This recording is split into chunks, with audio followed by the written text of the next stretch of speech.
Have you ever wanted to play a main DPS that gives you the colder shoulder than the Genji community whenever you critique the devs because they purely just don't give a fuck? Well, Sanhua is probably going to be for you. What's up, boys?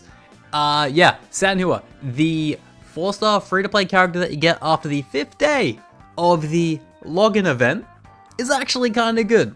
At least for early game or even end game if you're not a meta slave and you want to really push the limits. Look, I don't want to be the guy to say it. Actually, no, I do want to be the guy to say it. Kura Games, pretty good dev team. They get a lot done. They kind of care about their player base. Sure, they can't advertise for absolute shit, but they can kind of hit the mark or give the community what they want. And what I mean by that is, if you are genuinely just a good player, you can kind of beat most of the game, if not all the game, by just being good at it and not having to worry about min-maxing all your meta stuff and, you know, having to perfectly RNG all your relics and all that kind of stats and all the boring stuff that kind of makes endgame a bit inundated with sweat. So without further ado, I want to bring to you guys in my opinion, one of the most solid free-to-play players that you can build. If you do want me to analyze other characters, go into some team compositions, what they'd be good with, and their best role, then hey, leave a comment, like the video, and subscribe because I'm going to be releasing some more content in the future on obviously other characters. Maybe the one that you asked for is going to be the one featured. As well as I'm going to do I'm going to do 3 giveaways on the Twitch channel, twitch.tv/SmashThemeGacha for day 1 for 1 month logins, okay?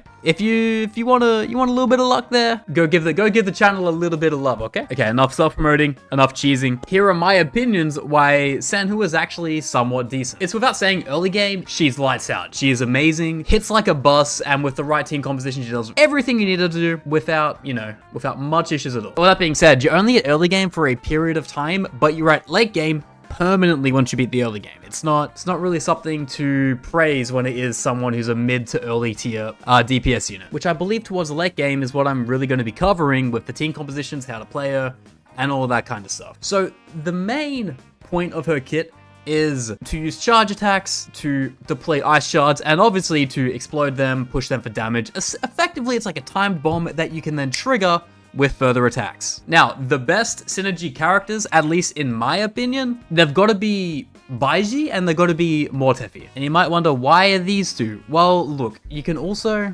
factor in Verena, but she's a 5-star, and we all know you get your first 5-star for free and you get to choose who it is. If you're choosing Verena, you either stink a piss from being an absolute sweat and metaslaving, or I should probably call the police urgently. But yeah, just to get it out of the way really quickly, Verena gives a 15% attack buff, and it's for all allies, so it is really good, but maybe it's better in a dual DPS team composition as opposed to a main hyper carry DPS composition. And also, she's, well, a child. But yeah, let's get more into, say, Mortefi.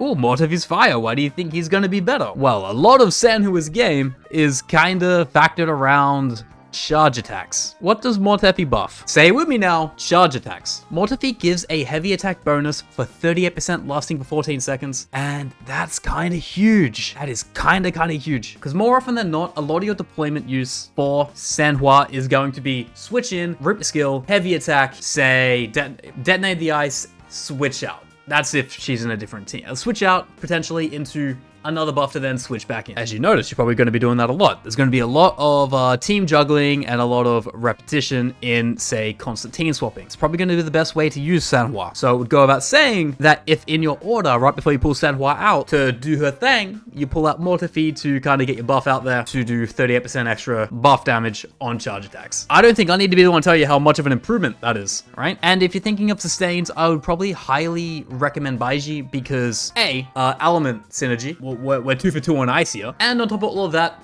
she is a really good sustainer, and she's hot. I think now is probably a good juxtaposition to kind of talk about her wave bands.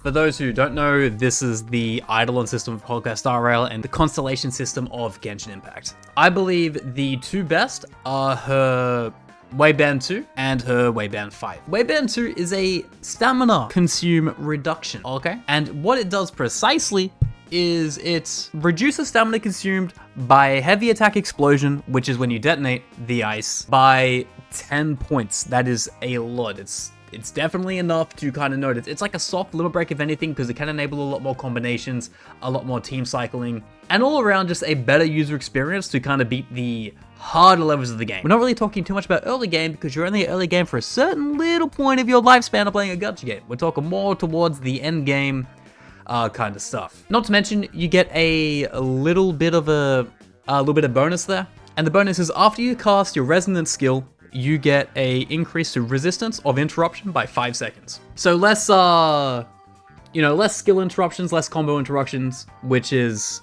always a good thing, right? Not the main point of her Waveband 2, but it's definitely something to consider because it's so damn good. And the other soft limit break, in my opinion, is going to be the Waveband 5 because it increases the crit damage of burst by 100%. 100. That's a lot.